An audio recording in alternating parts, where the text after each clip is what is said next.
Mr. Miyagi.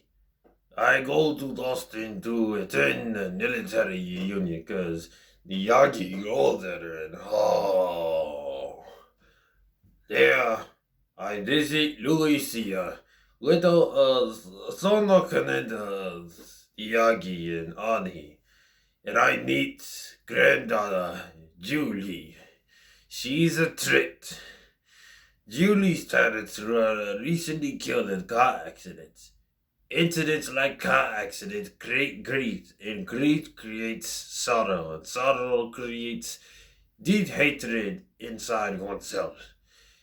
And she is still reeling from that loss. While when Julie surprises Miyagi with knowledge of karate,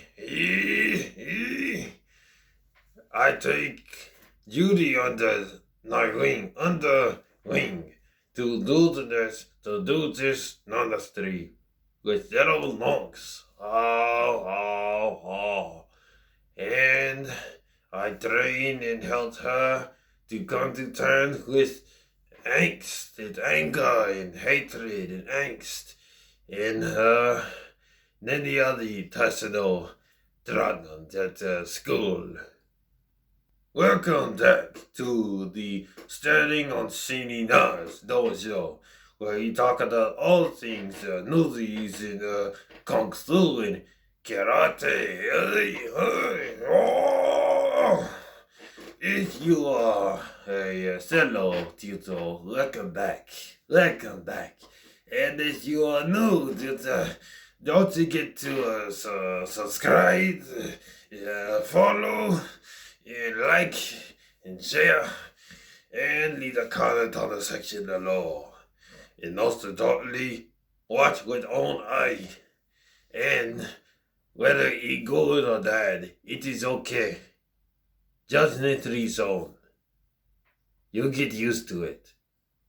A spinoff that feels more like a hypothetical scenario than the next best step in the Karate Kid story.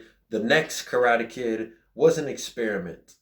The Ralph Macchio, and I say that as in a connotative sense.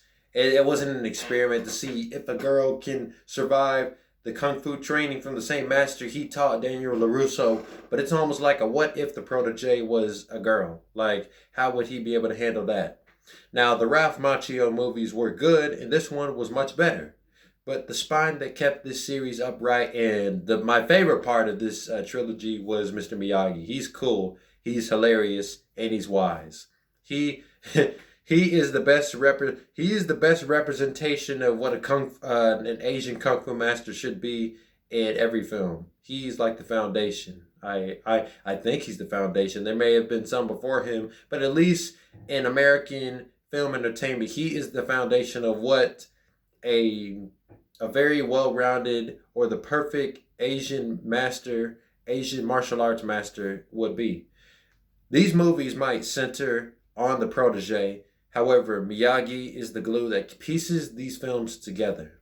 Instead of telling yet another story about why karate is a healthier form of self-defense, it is all about trying to develop the girl from being someone full of angst and anger to using her loss and grief to maintain stability. And that is what the goal of this story is, to create stability within this student.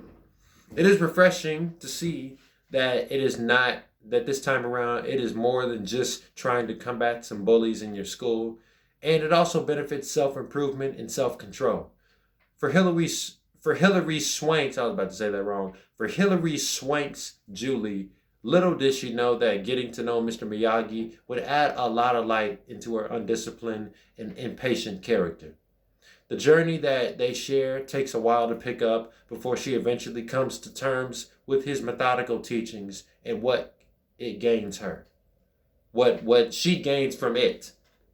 This, I will say, is probably the most multifaceted Karate Kid movie of this era. And I say of this era because we know the 2010 film is much better. As we see different factors play into the story before we meet the protagonist. When you take Mr. Miyagi's background as a war veteran, one, a girl named Julie that is dealing with recent grief and knows some karate. 2, bullies at school. 3, the relationship between these two characters. 4, the interest that the boy takes in her. 5, and her secret life with a pet. 6, it is safe to say that it is plenty to make another story that is Miyagi canon into the Karate Kid series. This series of Karate Kid films.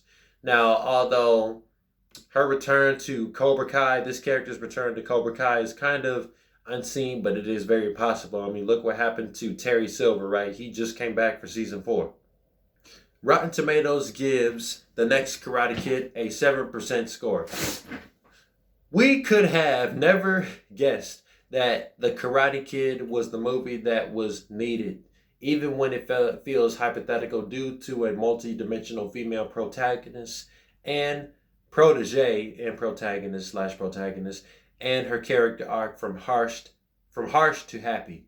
I think it deserves the same score that the original Karate Kid deserved, an 8 out of 10. It was just great. You know, it was kind of hard to place it. It was kind of hard to place it after, or it was kind of hard to place it before the Karate Kid, because if I put it under an 8, I would essentially be saying that the original Karate Kid with Machio was better than this one. And I think this one was just as good as the original Karate Kid. And again, while the fight scenes are not the turn on for the love of these films, it's just Miyagi, the inner peace that the story is trying to convey, and the message behind why karate is a much more preferred method than kung fu. But that is my review on the next Karate Kid. You guys can let me know what you think about this one in the comments below. Do you think that she will be coming back for Cobra Kai? If you watch Cobra Kai, like I said, I don't watch Cobra Kai because I don't have time to follow all these Netflix shows. Or is this one of the Karate Kid movies that you go back to from time to time again? But also, this Friday, it is that time. If you're on IG, you know what I'm talking about. But if you're on YouTube, buckle up. I'm ready to give you my review on this movie that has been breaking box office records and easily becoming the best of its type. So I will see you guys Friday with my review on this special, highly anticipated film of 2021. Good night.